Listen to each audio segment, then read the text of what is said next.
Hey guys, welcome back to another day of Tales of Foundation Repair. Today we're fixing a foundation in Grand Prairie, Texas.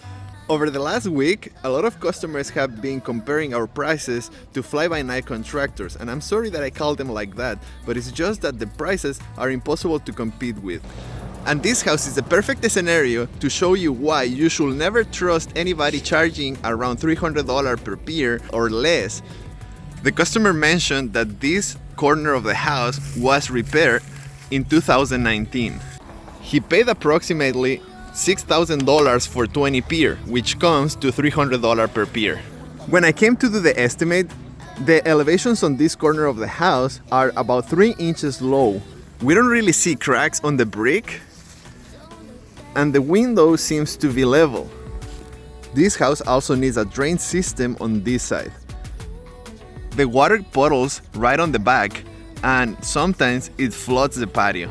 A drain system was also installed a long time ago, which is also having problems. So because the foundation had already a repair done in the past, and I didn't notice any cracks inside the house when I did the estimate, I suggested to the customer that we first install the drain system. I also offered him that for no cost we will open the old piers and see if they were actually working. So before we get into the details of the foundation problems, we're gonna discuss the drain. The problem with the drain system is that it has a solid pipe. It doesn't have any gravel or anything like that, and on the back it only has one box. So the pipe is actually only collecting the water from the box that is located on the back patio, and that's not enough. And because it doesn't have any gravel or any collection basins, it's not catching sufficient water, and everything is flooding. So we're gonna correct that. We're gonna do the trench as it should be. We're gonna put a perforated pipe with the protection fabric and gravel so it catches all the water and the flooding stops. Now back at the foundation problems, while we were digging the trench for the drain system, we opened 2 random holes just to test the pressure. After we dug the holes, we used the hydraulic pump to test the pressure on the piers. Unfortunately, the old concrete piers installed by the other company only had about 3,000 to 4,000 psi. And as we have discussed many times on the past, that's the reason they are able to offer such cheap prices.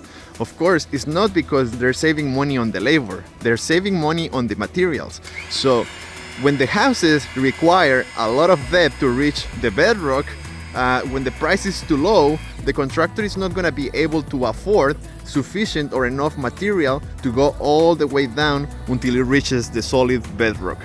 So we're now going to have to open 10 holes to install piers adequately. Now another thing is that when they're charging too cheap, in order to compensate, they always offer you more piers. So in the same area that we're going to install 9 piers, the other contractor actually sold 20 piers. And there is no way you can put 20 piers on this distance. The piers need to be located at every 6 feet apart from each other. So if we measure that, we only have enough area or enough distance to install 9 piers.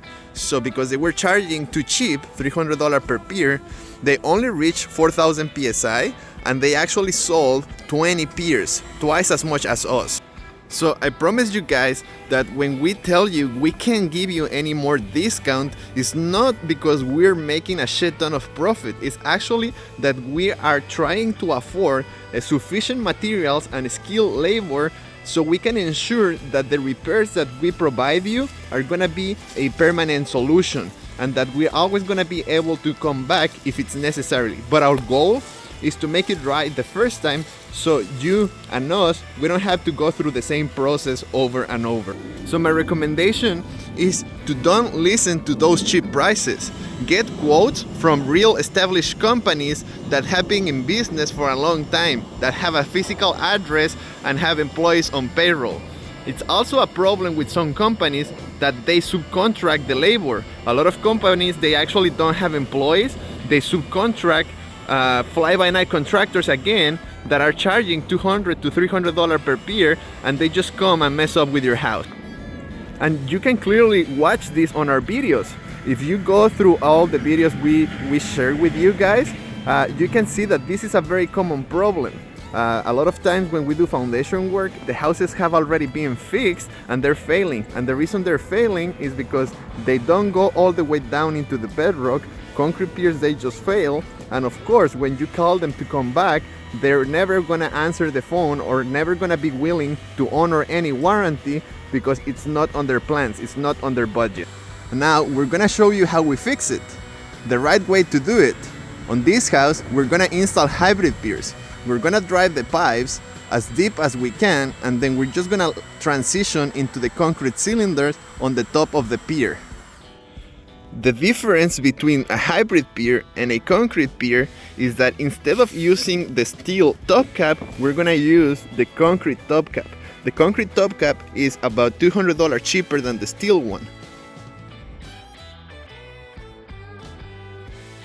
As we have shown you before, the concrete piers, they don't go as deep as the steel pipes because of the surface area. The concrete piers are bigger, so they apply more resistance at the time you're trying to drive them down into the soil. The steel pipes are way smaller, so they penetrate through hard soil. We're going to install the hybrid piers around this corner of the house. We're gonna install 9 of them, and we're gonna lift about 1.5 inches. The house is now 3 inches low, but we're not gonna try to make it all level because then we can cause more damage than benefiting. So we're actually just gonna lift around 1 to 1.5 inches to stabilize the foundation and prevent it from continue sinking into the soil. As for the drain system, as you can see, the neighbor on the back is way higher than this house. The property on the back is way higher than this one.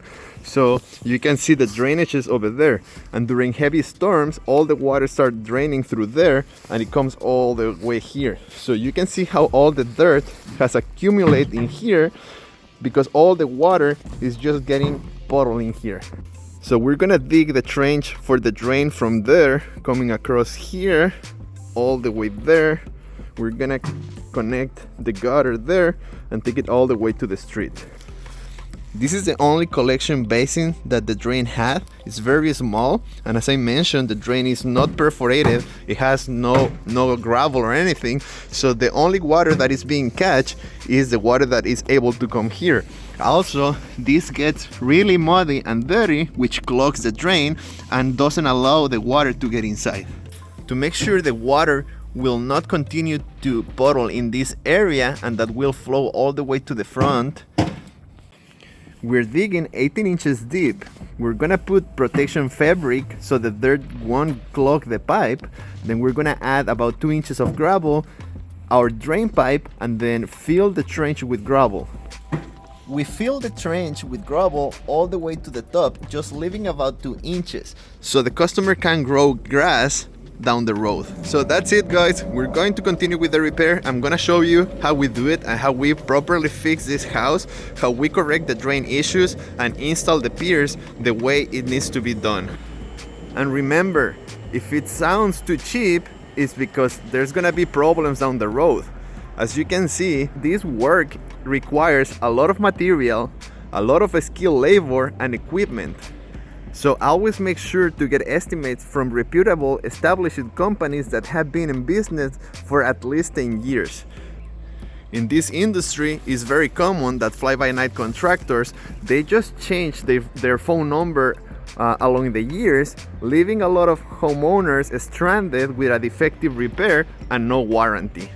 And of course, because the next time you're not gonna want to use the same crappy contractors, you're gonna have to spend more money hiring someone that actually does the repair right, and that's gonna cost you more money.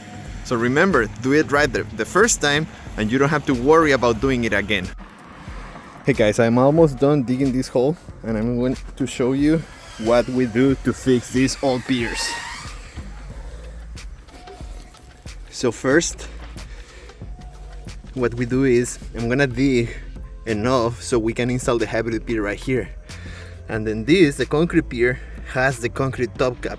So I had to uncover everything, remove the 2 cylinders on top and the top cap.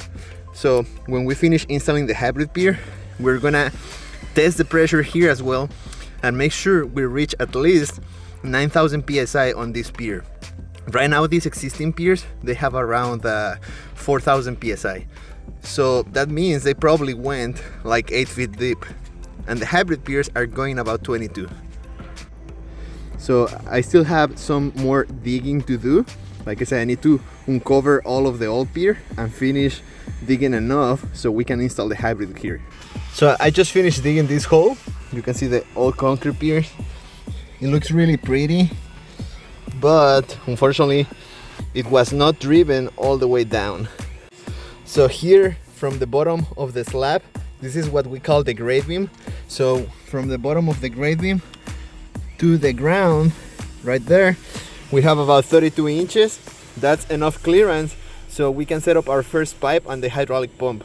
And here the cylinder, like this, should be tight. You know, like this pier, because it's supposed to be loading the weight of the house, it should be tight. But look at this, just with my bare hand, I'm not even doing any, I'm not doing any effort.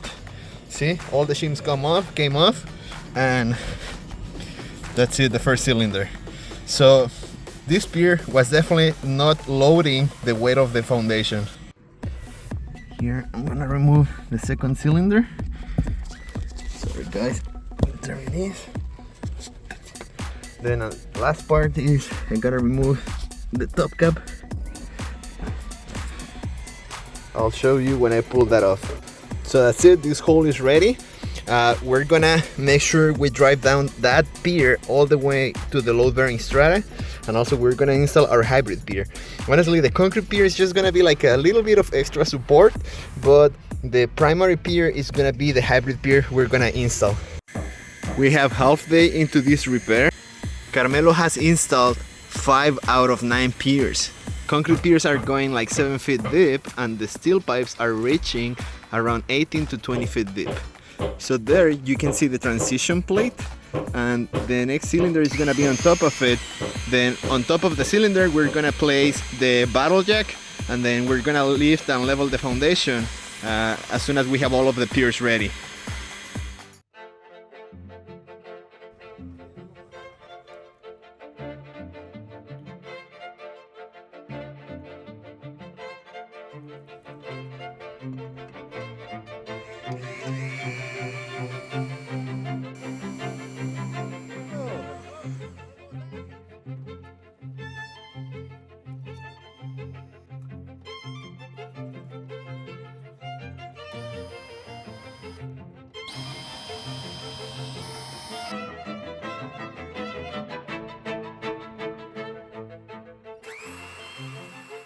Hey guys, so I just finished installing our hybrid pier here, and I'm installing the old pier as well. I'm fixing it. So on the hybrid pier, I pushed 17 pipes and 5 cylinders.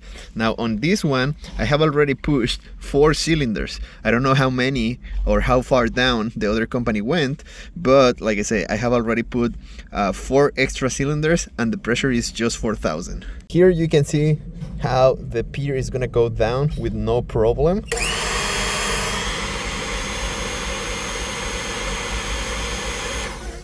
And the pressure is below 4,000. So as you can see, these piers are far from being done properly installed.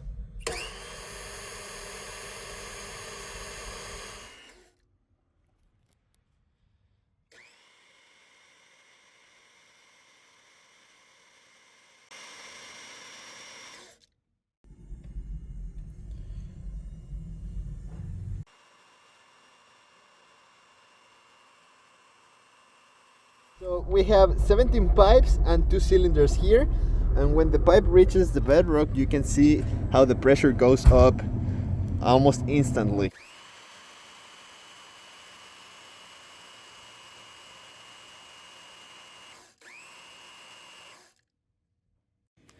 So this pier is also ready. We're just installing the last one.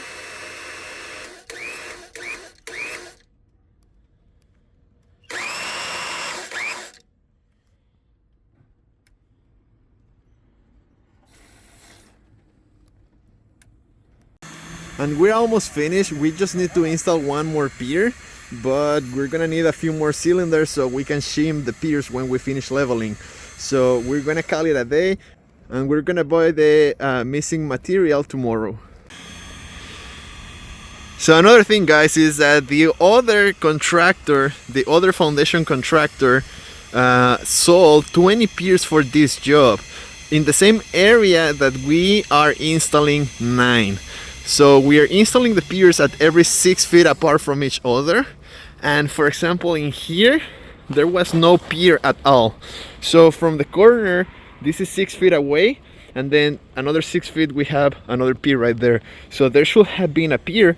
I dug in there and then there to try to find the old pier, but there was none. So yeah, I mean, they didn't even put all of the piers that they were supposed to, and also of course the ones they installed, they were really bad, wrongly done. So the old pier is the right one, and the new pier we install is the left one. Remember, we have around 17-18 feet deep with the steel pipe, and then the last top 2 cylinders on top. Then we have the bottle jack, and we are almost ready to start lifting, but we're gonna do that tomorrow.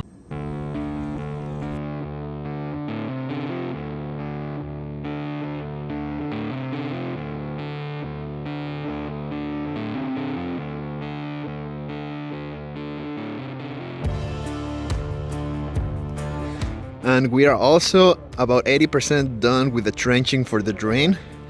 This corner is gonna be really challenging because of the tree and all the roots we're gonna find in here. So we made a lot of progress today. We're gonna go home. We have almost all of the trench dug, most of the piers installed, and we're gonna finish everything tomorrow. Tomorrow morning, I'm gonna stop to get the gravel and the cylinders, and then back to the job site.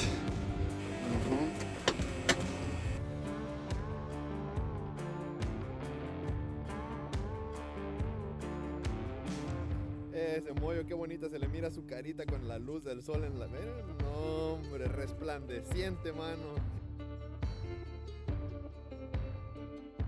Hey guys, after installing all of the piers, we already set up all the bottle jacks, and now we're gonna start lifting. We're gonna lift about 3/4 inch, and then I'm gonna go inside and check the level. Okay guys, so we just finished leveling the house.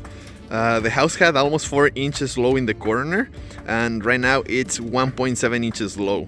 That's as much as we could damage without creating a lot of stress and more damage to the house. Also, the gas line is right on that corner, and there's also a lot of plumbing because of the kitchen, so we don't want to lift too much and create a lot of trouble everywhere around. So far right now we minimized the structural distress a lot. Like I said, the house, we were able to lift like 2 inches, and that's gonna be the new level that it will remain for the years to come. After we finish shimming the piers, now we are ready to start backfilling the holes and complete the entire repair. So as we finish with the foundation repair, Micah and Moises are going to continue with the French drain, and as soon as we finish with this, we're gonna go and help them.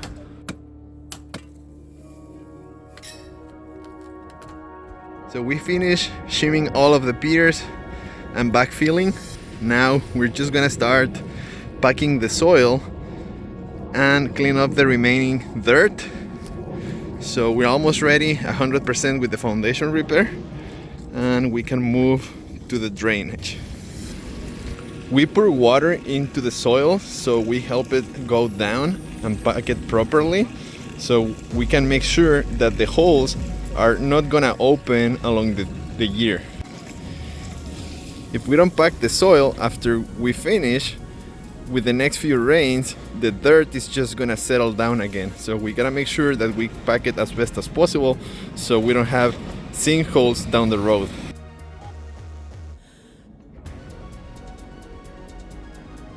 So we're almost done on the front of the house with the foundation work, and now we're gonna start installing the drain. We finished the trench, now we're gonna set up the filter fabric, and then after that we're gonna add a little bit gravel and the pipe. This is the utility gravel that we're gonna use, and this is special for the drain.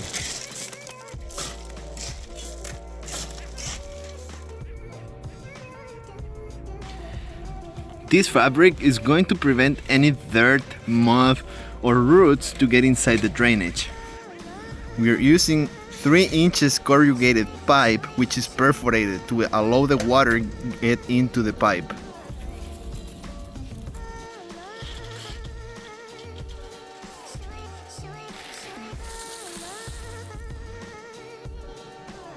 Trench with gravel. We closed the fabric to protect the pipe and the gravel so we don't get any dirt intrusions into the trench. We also plug the gutters, the downspout, into the trench, into the drainage. So everything from the roof is gonna go and it's gonna drain all the way to the street. And we're done with all the repairs. The foundation repair and the drain system are completed. And this is how the finished product looks. We graded the soil, put the mulch back, and everything looks like we were never here.